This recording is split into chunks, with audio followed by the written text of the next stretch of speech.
Well, since this is a video about Adena Monoliths, a good place to start will be with who were the Adena. Easy answer is there were no Adena. Adena is the name of a material culture that was first excavated at the Adena Mansion in Ohio, and it was excavated by mills. The mound itself was used for railroad fill. So the distribution of Adena culture, this is the one you're going to see on Wikipedia. The problem here is that Adena has been found in the Chesapeake Bay starting off in 1955, and more Adena cultural remains have been found in the Delaware, Maryland, and Virginia areas since then. Why some archaeologists restrict Adena to the center of the nation is not really clear. It could be that they don't have enough money to travel, but that's not likely. What's more likely is that their heads are so far up their butts that they have a very narrow and restricted view based upon state funding, which means nothing to the native peoples. Having spoken about bad archaeologists, let me speak about some good ones here. Webb and Snow excavated Adena mounds in Kentucky, and what they found were large skeletons. Now, Dragoo and Neumann also excavated Adena mounds, and they also found large skeletons. This allows us to identify the Adena as being the Andes, also known as the Susquehanna to the Virginia colonists, and you can see their cultural distribution here. Now, these guys are tall. This gives you an idea how tall they were. If you have problems with this, you can contact the world-famous Marshall Becker of the University of Pennsylvania. So now we have eyewitness accounts of the Andes, starting with John Smith, the settler of Virginia. These guys were so remarkable that John Smith included a picture of them in his map of Virginia. While John Smith was exploring the Chesapeake Bay, a fleet of Andes canoes came up to his ship, and they boarded it. Here's his description of them. 60 of those Susquehannocks came to us. Such great and well-proportioned men are seldom seen, for they seem like giants to the English. They are the strangest people of all those countries, both in language and attire. As for their language, it well matched their proportions, sounding from them like a voice in a vault. Their attire is the skin of bears and wolves. Some have cassocks made of bears' heads and skins. The half-sleeves coming to the elbows were the heads of bears, with their arms coming through the open mouth. For a jewel, one had the head of a wolf hanging from a chain, with a club suitable to his greatness, sufficient to beat out one's brains. 5 of their chief werewances, that's leading men, came aboard us.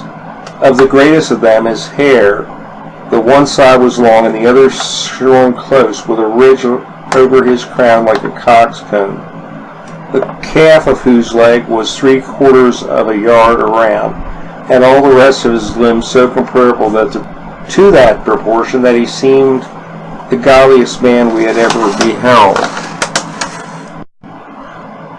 Besides John Smith, we also have the testimony of George Alsop, a London dandy who came to Maryland for work for Thomas Stockett, the province of Maryland's representative of the Andes, who gave this account of them. Those Indians that I have conversed with in this province of Maryland, and have any ocular experimental view, that is to say eyewitness, of either their customs, manners, religions, and absurdities, are called by the name Susquehannocks. That's the name of the river that they lived on in Powhatan. They're actually Andes. Being a people looked upon by the Christian inhabitants as the most noble and heroic nation of Indians that dwell upon the confines of America. Also, they are so allowed and looked upon by the rest of the Indians by a submissive and tributary acknowledgement.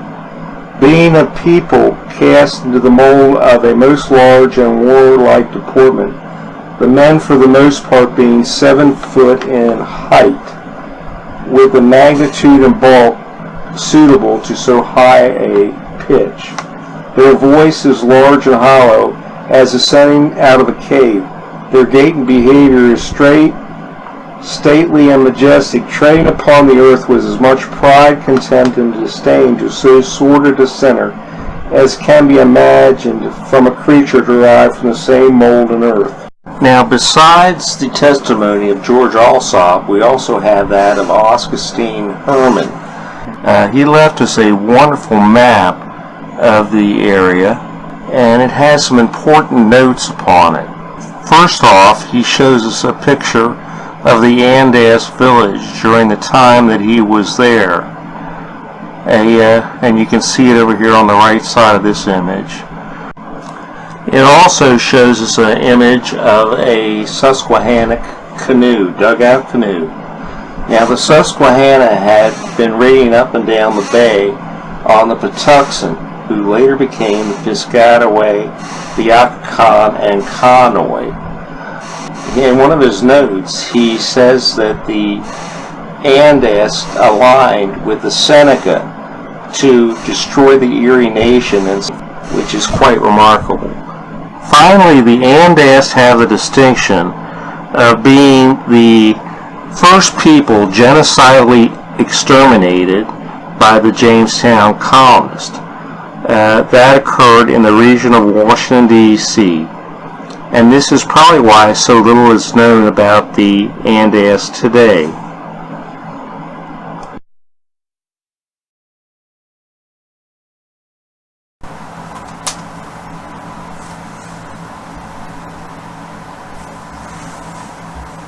Every year, myself and my colleague Fletcher Wilson give a talk at Serpent Mound. Here's a better picture of it from the 1930s. Now, Jeff Wilson and Ross Hamilton had noticed that there was a monolith below the Serpent. And here's a better picture of the monolith. Larry Gallant noticed that there was another monolith over by Perryville, Pennsylvania, and its location is shown by the green dot on this map. I remembered that there was a standing stone at Huntington, PA. This commemorates the standing stone, and there's Huntington as the new green dot on this map.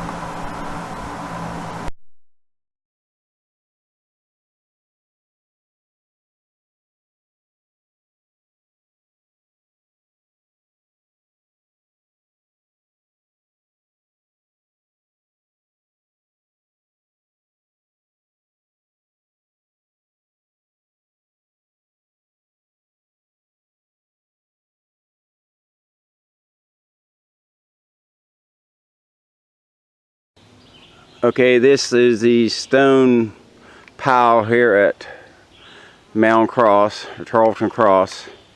Some sort of a scale of it. It's probably about 5 foot tall and probably 10 foot at the base. This is the Adena thing here that they do. They do stack the stones up like that.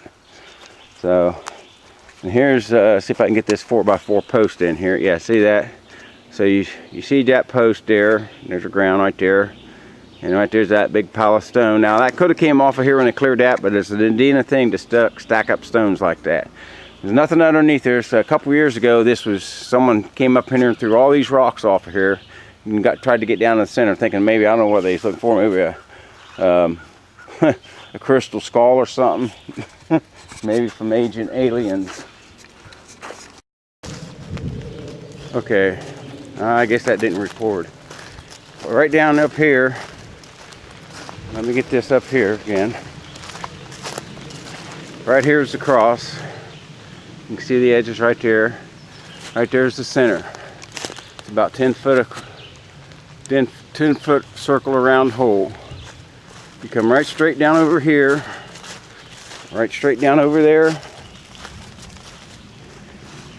and right down there. is that top of that piece right there. It's buried. The dirt creek has mainly buried that in, but that has not. Those are the ones that got the rubbing on them.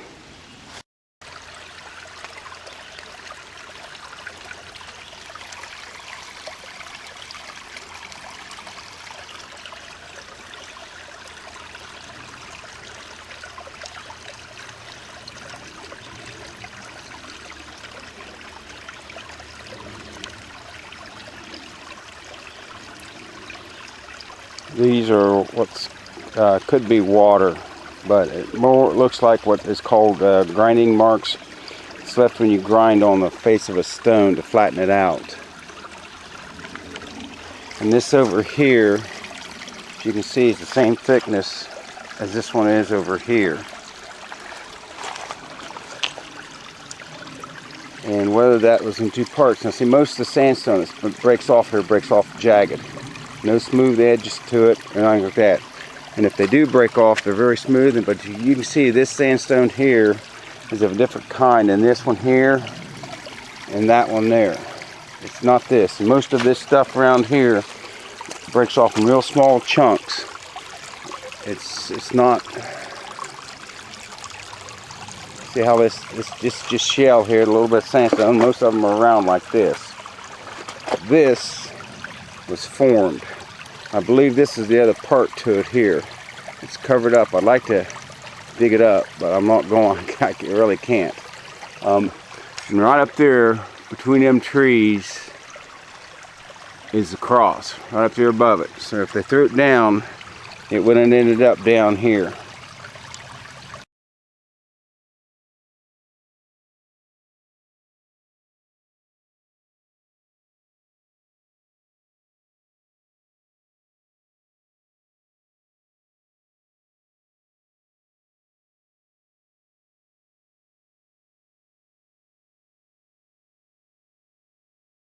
Come on, Christopher. I'm walking. Your pants are getting wet though. I don't care about the pants. We'll stop at a gas station and get another cup of coffee. And no, that's not someone's doorstep. See, they're laying right there, and there's that other one I was talking about. Could have been associated with it. But there's a bunch of concrete. That's all concrete there. If anybody wants to know, look at all these squirrels. That's this stuff. No, that's all concrete. That one long one there is roughly about 8 inches thick. Yeah. It's about the same dimension as the one over at Tarleton Cross, correct? Right. He's referring to that one right there. You can see with the corner cut out of it. And the other one's 8 inches still. That one that's right there, the bottom one, closest toward us. No, the furthest. long one, furthest. Furthest it's way. It's about 8 inches thick. Yeah, it's about as thick as the other one, and it's about 13 inches wide. We should have got measurements tape, but I just wanted to get this recorded just to show. So, okay.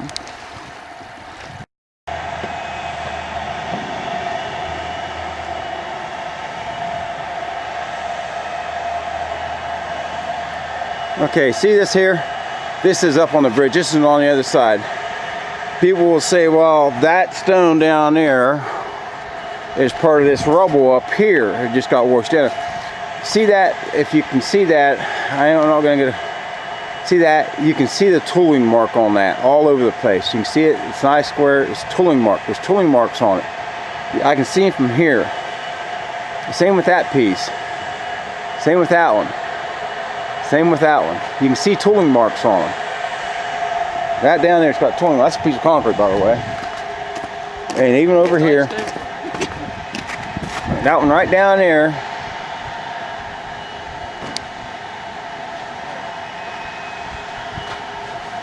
Back off a little bit here. That one right there. See that? It's got tooling marks all over it. You can see them. You can see that tooling marks on them. You can see it. They're little grooves, is what they are. Them down there don't have that.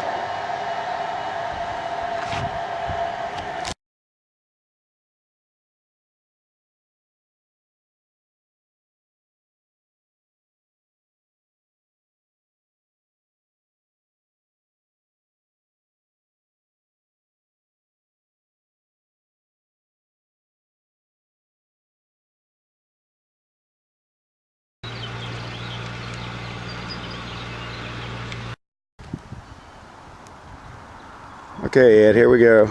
This is right below the mound on the east end, or the west side. So, right there's a stone.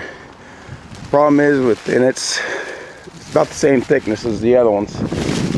And the only problem is with this creek flash washes a lot. So a lot of it could be buried.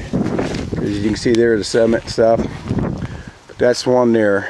It's you can tell it's been cut and chipped. So there we go. Okay, here we have what we're going to do is future research on here is Glenford Fort. This is over at Glenford. And if you don't think the Adena ever worked on stone, all you need to do is look at the entranceway. It's been worked from one end down to the other, from one side.